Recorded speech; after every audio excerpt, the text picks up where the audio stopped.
another episode of the Real Mission Impossible show. Today, I have a guest with me who just can't stand still.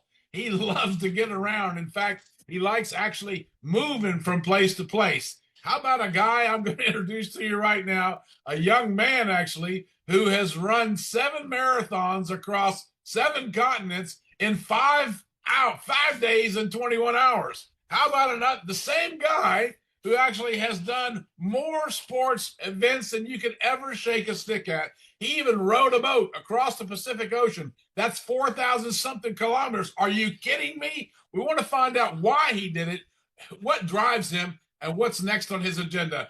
Paris Norriss is our guest today. Paris, thank you so much for being here. Oh, it's an absolute pleasure. And thank you for such a lovely introduction. All right, Paris, our audience doesn't really have a chance to get to know you the way that I do. And I'm just going to ask you, can you unpack your story? Why did you do these phenomenal things? Because you're not just like running one marathon. That's an incredible world-breaking situation. The same thing that you did with rowing the boat across Pacific. Wasn't anybody worried about you? And what's driving this? Yeah, but people were certainly worried. Look, if I'm to tell the story from the start, I have to rewind to 2014. As you can see, this here, it says Guy in Dubai. This is the name of my TV show. But before that existed, I had moved. I'm from the UK, if you can pick that up from my accent. I moved to the city of Dubai pretty much because I had heard the rumors it was the fastest moving place in the world. And I just left university. I set up a couple of businesses over the years, over the first 5 years of being here, and then found myself back to square one, as you often are with entrepreneurship, a couple of failures. And meanwhile, in my private life, my girlfriend at the time, she had a mother who had a terminal illness called LS. It's a horrible illness that breaks down your neurons, and bit by bit, you become paralyzed, and then finally you can't breathe, and then after usually a couple of years or something like that, you're down and out. So these things going on in my life made me realize one very important point, that time waits for no one. And I had been sacrificing all of my time in the entrepreneurial journey, working night and day, weekends, Christmas Day, to sacrifice the time that I do have, supposedly for some kind of freedom tokens that I was going to get at the end that we call money. But it seemed like a zero-sum game to be sacrificing my freedom now for freedom tokens later. So I thought to myself, the next business venture I do has to give me the things that I want in life in the journey of this entrepreneurial venture, not just at the end. It has to be part of what I actually do, the nuts and bolts of the business, the day-to-day. And I thought to myself, what do I really want to do?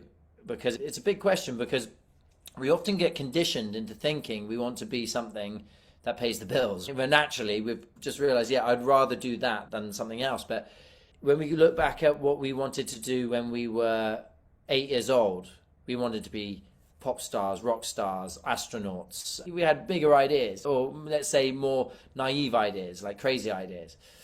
And then reality kicks in and we end up doing something a bit different. So I thought to myself, what would I have loved to have done? And I always remember I had this dream of climbing Mount Everest. And I wanted to cross the oceans on a boat. And I wanted to go to Antarctica. So given the freedom, I would definitely be adventurous. I love traveling. I love going to different cultures. And I love testing myself. I loved extreme sports. I wanted to learn how to skydive and fly planes and all of this. So I created this picture in my mind of this sort of character, very much a sort of like James Bond stroke Indiana Jones type character of who I would prefer to be than the person I was. And I thought, how do I become that? And I very quickly came up with an idea. Why don't I create a TV show about a guy that goes and does this, and goes and takes on all the crazy stuff, all the risky things, all the big challenges. And if I can inspire other people to do it, or at least to make a different choice for this weekend and educate them on how to do it, then I'm sure if I can make it entertaining as well, then I can get a TV station on. And if I can do that, then I can get sponsors, and then I've got a production. And that gave way to Guy in Dubai, which is a show, it's an adventure show all about the UAE. Then from that, I then naturally transpired into a travel show, which we call Guy in the Sky. We're still filming it at the moment.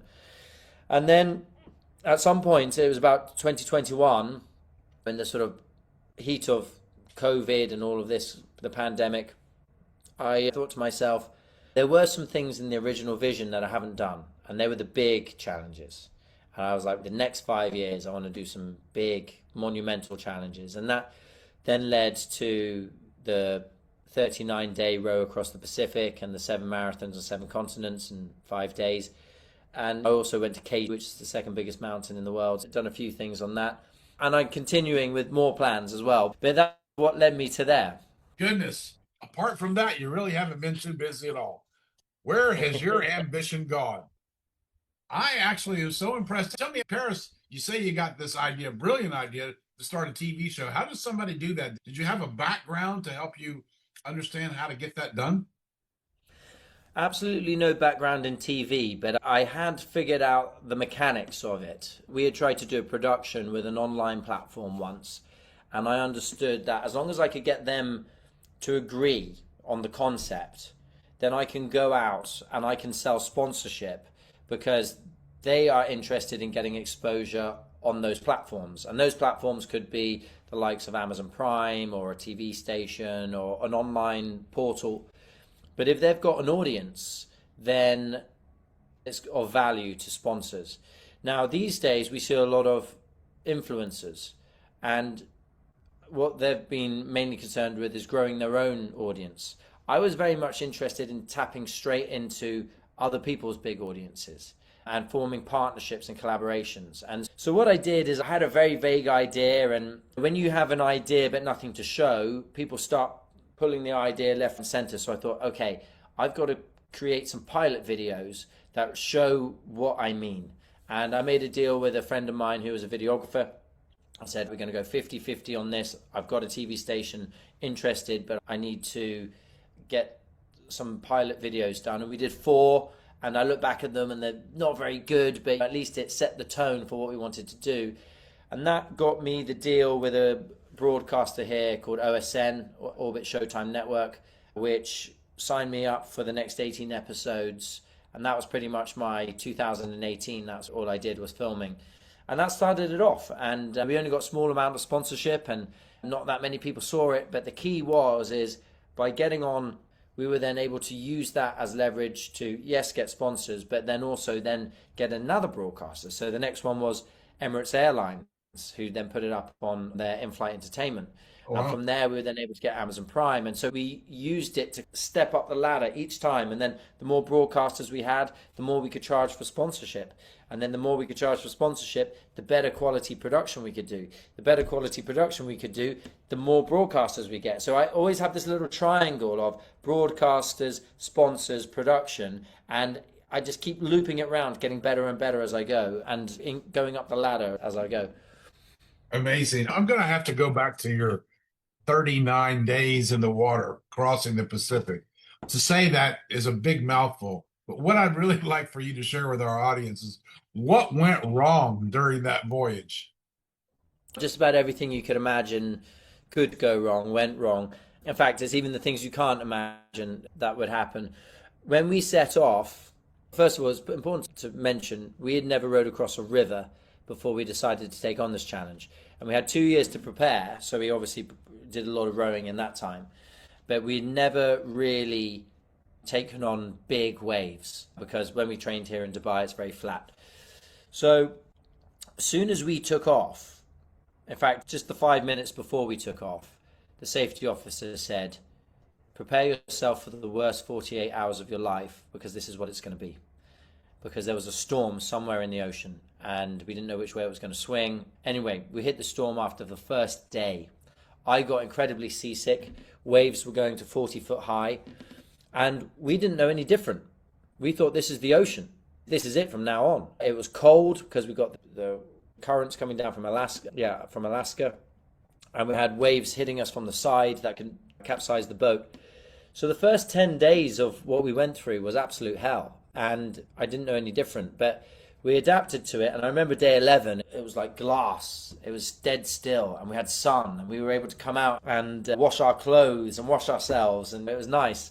So those first 10 days were definitely the toughest. And then a day after that, we realized that because we'd been battling a storm for so long, things had started to deteriorate. And we ended up getting a hole in the boat. And the back cabin started filling up with water.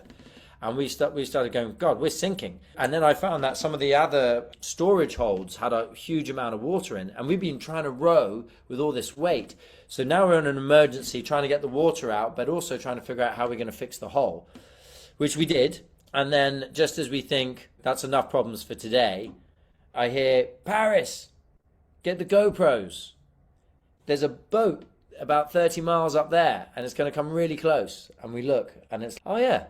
Okay, I said, I'll get the video when it gets a bit closer. And then we realize it's getting closer, closer, closer. And now it's getting scarily close. And now we're like, okay, this is a problem. It's coming very close to us. It might miss us, but we need to be careful. Let's get on the radio and tell it that we're here. The problem with that is it took the direction the wrong way and actually turned directly into us. And now we're about 800 meters and this huge cargo ship, bigger than the Titanic, just getting bigger and bigger, coming dead on. And we then went into panic mode. Get the life jackets, get the flares. We were ready to abort ship. I say ship. It was an 8-meter rowing boat. And luckily we got on the radio to it and said, we're now directly in your path. Please turn port side. And it turned off and we missed it. So that was a scary moment. But then you erupt in laughter and you go, oh, I wasn't scared. Everything was fine.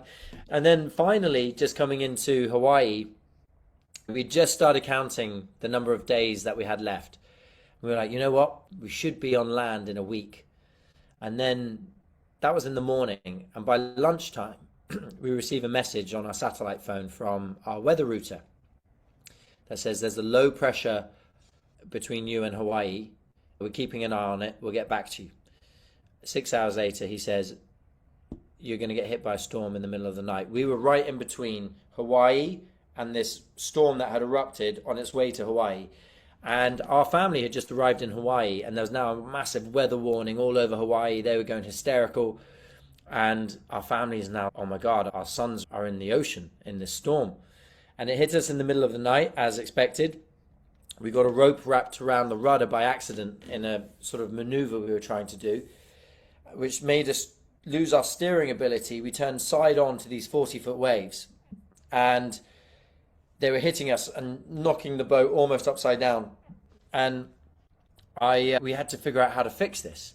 And in those situations, you don't really have a set solution. You just have to think what might work, because we need to get out of this. And it's pitch black, there's big winds. We managed to sort it out. We threw out something called the power anchor, which is like a parachute that goes under the water and gives you stability and aligns you with the wind and the waves. That gave us a moment to think. But that was difficult to get out because you meant to throw it into the wind. But now we're in a storm, so it's actually quite difficult to throw it into the wind. And then I had to hang my rowing partner, Harry, over the edge of the boat, clip his harness to my harness and my harness to the boat, and hang him over the edge, and he fished out the line, luckily, as we're rocking in this big boat in the middle of the night, and managed to unravel the line from the rudder. And from then on, we ended up having huge waves surfing us into Hawaii. We got one of the fastest recorded times on the ocean. So there were many scary moments. This is just really sounds like it could be a movie. And I'm sure you thought about it because you're now a filmmaker by trade. Absolutely. We've got a documentary that we've put together. A lot of those moments were self-filmed. They're a bit chaotic, but we've put together a really nice documentary, which we're trying to release at the moment. Yeah, and I also understand now you're doing this other project you're doing where are you parasailing over some of the monuments? Tell us about that. Yeah, so one of the adventure sports that I mastered through Guy in Dubai, as something that I wanted to show in an episode, was paramotoring. It's actually what I'm doing here. This is ground handling with a paramotor. That's just on the ground. You fly very much like a paraglider, but with a motor on your back. And the great thing about it is you can fly very low to the ground. You can get very up close with cliffs and things like this. And so you can get really in and among the landscape, which makes it very interesting to film. And so when I started putting together the travel show, We called it Guy in the Sky because it's a travel show. But then we thought, let's make this a discovery of a country where we go from point A to point B flying. And then when we land, maybe we meet an archaeologist and we discover some 3,000-year-old tombs or something, or might meet a chef who teaches us about the historical cooking of the region, or maybe it's something. We were in Malta and we met a lady who's got a business doing glass blowing, which is a historical thing for that region. And then we'll then get on the paramotor again, go from point B to point C, and then have another adventure. And that was the idea, is to make a show where we discover the country, but go on these little adventures, discovering little pockets of the culture as we go. What fun that must be, I must say. And also, because you're a TEDx speaker, you've actually put together a book called The Grit Code. Could you tell us a little bit about that? The Grit Code, yeah, actually, I'm still putting the final pieces of it together, but the Grit Code is in terms of the book. But the keynote speech that I've been doing for the Grit Code is very much what I learned rowing the Pacific and running these marathons, not coming from a place of talent or of experience with either of those things. I'd run one marathon before running the 7. It was really down to mental resilience. And I had to think, what was it that allowed me to have that mental resilience? What are the foundational stones?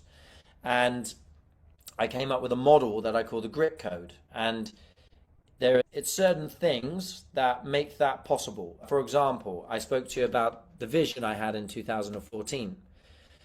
That vision, I painted that vision in my mind, what I call life sculpting, over and over, and designed what I want my life to be like. And these big challenges were part of that vision of this Indiana Jones, James Bond character that I wanted to become.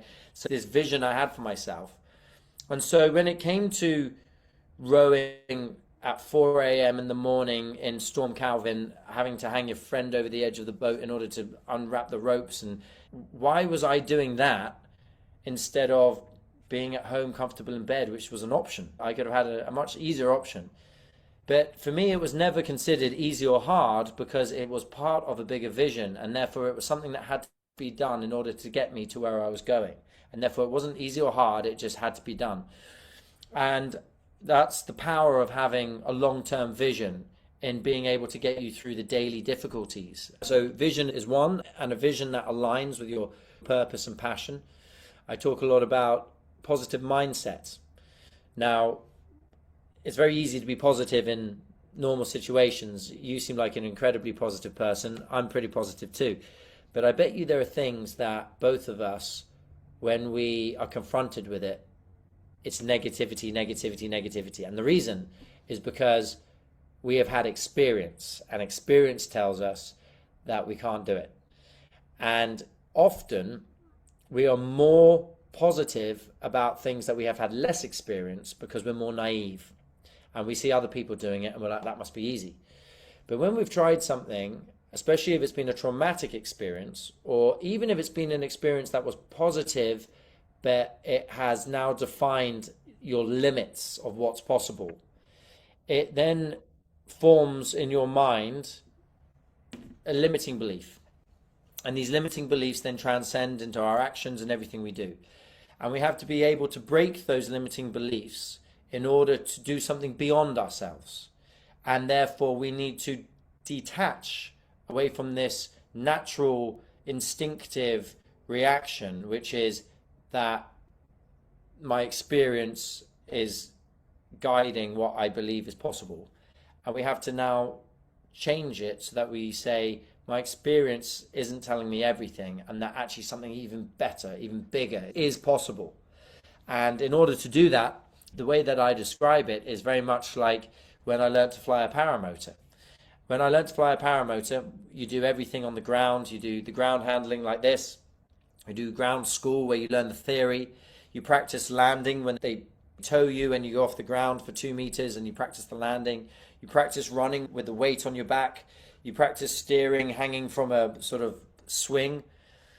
All great, but at some point, you're going to have to stand on the runway. you're going to have to put with your accelerator in your hand, and you've got to hit it full blast and run 100% with 100% confidence until your feet don't touch the ground anymore, and you're just going to go. And that is a very unnatural feeling. And everything in your experience will tell you that coming off the ground is going to be dangerous for you. So by breaking down each element and incubating it, and then creating a positive reinforcement that you can do it, and then all you have to do in the end is just put together the pieces. This is how we're able to do something that is instinctively our brain tells us we can't. And we can do the same thing with things that we have limiting beliefs about. For example, I believed I could only run one marathon because I had run one marathon and I couldn't walk for 5 days. But I had to learn very quickly that actually I can run another one 15 hours later, as long as I believe that I'm able to do it, that my legs are going to be okay, and that this is totally possible. So I had to rewire the thinking during that process. So the grit code is effectively a refined model of the mental foundations that allowed me to have the resilience to go through these, I think, what most people would consider to be very difficult challenges. And I tell the story in my keynotes through the actual story, with video footage of us getting almost hit by a cargo ship and all these things, and how that lesson taught me something about grit. It's amazing to hear you talk about this. I guess we've all read and learned about neuroscience and how neuroscience says we can rewire our brains, we can re-edit our past, we can find new neuron connections to new positive outcomes. But you're actually the synthesis of it. If you can see it in your mind, you can hold it in your hand, and you put that into practice. And now you've got this into your keynote, which is soon to be a book. I'd love to see the mind map on this. Oh, absolutely. And what you said there just hit it on the head. The reason for our limiting beliefs or any of the confidence we have or lack of confidence we have comes down to the experiences we've had. And therefore, in order to change it, we have to have the experiences that allow us to change it. And so we have to curate the experiences we have. And I'm thankful that through the shows that I filmed and the very adventurous lifestyle that I've had through that, it's curated a whole load of experiences that have given me a lot of confidence, a lot of belief that I can do things. And it's a process that anybody can do in order to curate those influences that through experience that can allow us to believe that we can achieve something beyond ourselves. I just love this whole message I'm getting today. How did you know you could run 7 marathons? Because I've never done it before. How did you know you could row across the Pacific? Because I'd never done it before. That's the qualifier. That's insane. Amazing. A little bit, yeah. And I love the fact that you said your parents, God bless them. I know they must have been just going through hell thinking about you and your friend out there going through that storm right near Hawaii, but they must have been worried sick. Yeah, they were. And I tried not to make such a big deal out of what we were doing. I didn't play it up a lot. And my mum in particular, she goes very much on feeling, especially emotional feeling. So the fact that I didn't make a big deal out of it meant in her mind it wasn't such a big thing. But then as we got closer to it, and I think she walked into a yacht club with my jacket on, and people came up to her and says, "Is it your boys who are doing the row?" And so people started to know. And then as we left, everybody got in touch with her. So by the time I got to Hawaii and my mum was there, like how colossal this was had really set in. But I had really downplayed it, didn't want to bother anybody or make people worry. And we had a rule on the boat that if there was any bad information, if somebody got injured, that we kept that information among ourselves and maybe only shared it with a safety officer. And also, we didn't want negative information coming on. You can imagine if, let's say, one of our parents had died in that period while we were on the boat, there'd be nothing we could do about it and nowhere we could go. And so it didn't really help anything. We had a rule about what information could come on and what information could go off. But any bad situations we had to deal with ourselves and not let that information go out because it would panic everybody else.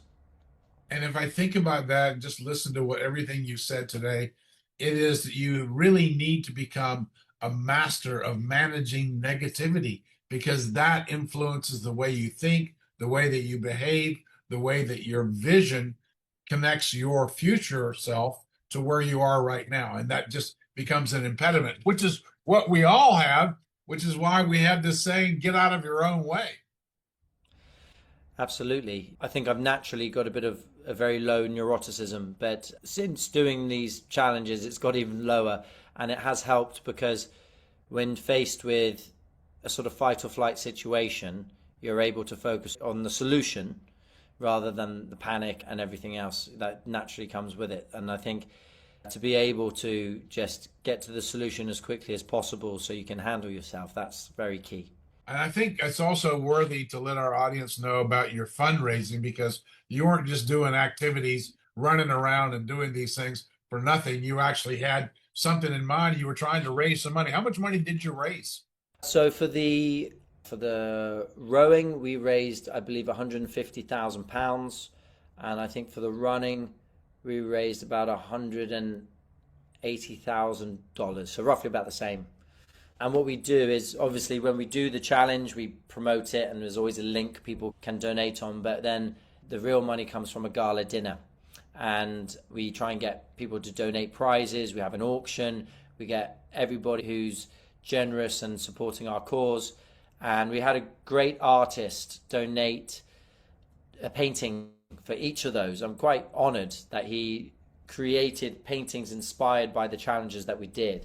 He's called Sasha Jaffrey, and he's sold some record level paintings and many millions of dollars.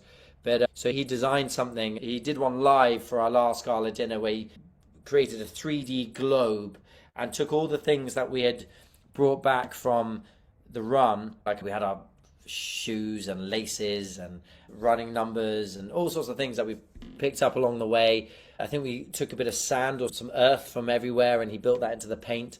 And so he created this 3D globe of the whole thing, and it was really quite spectacular. And then we auctioned that. That's amazing. I don't want to ask you for our audience because, of course, our show is seen by different walks of life, CEOs, and the rest of all of us. But I'd like to ask you, what are you doing now? What's really driving you? Doing this new show? Are you doing any speaking engagements? Are you hitting the corporate world? Are you talking at conferences? And are you giving this grit code out as far as your message? Absolutely. This is a really big focus for me right now, is the keynote speech. And I've started getting this out to corporates, and it's got an incredibly positive response. And it's nice because when I did the TV show, I wanted to inspire people, but I never get to see their faces when they're watching. They get to see my show, but I'm not seeing them. But with the keynote speech, I'm actually meeting the people and seeing them, and it really has an effect. And for me, that's very rewarding. So I'm now pushing that out more. I've picked up quite a few gigs, mainly locally here. I'm very much interested in doing more in the United States. And my goal for this summer is to really push keynote speaking in the United States and try and get some gigs there, get a bit of a presence. I think once the ball is rolling there, it's such a fantastic keynote speaking market in the United States. It's probably the most affluent market for speakers. So I definitely would love to get in that. And I love the energy in the States. Everybody's so positive, and it's stories that people would really lap up. So definitely pushing the keynote speaking. There'll be a book release soon. Still filming more shows. We're off to the Seychelles next to film in February, and doing a couple of podcasts as well coming up, sort of travel podcasts, and also a Grit Code podcast. Lovely. This has really been exciting for me to meet you and have you on the show. Get your message out there, at least start to get your message out there. I think we're going to hear a lot more big things from you in the future. You seem there's nothing going to stop you. In fact, you seem like a man on a mission. The mission I'm possible, because nothing's standing in your way. This has been Paris Norriss. Thank you so much, Paris, for coming in today, giving us the opportunity to hear your amazing story. True Grit, ladies and gentlemen, look out for it. It is Grit Code, actually, is the book coming out. Thank you so much, Paris. We appreciate you. God bless.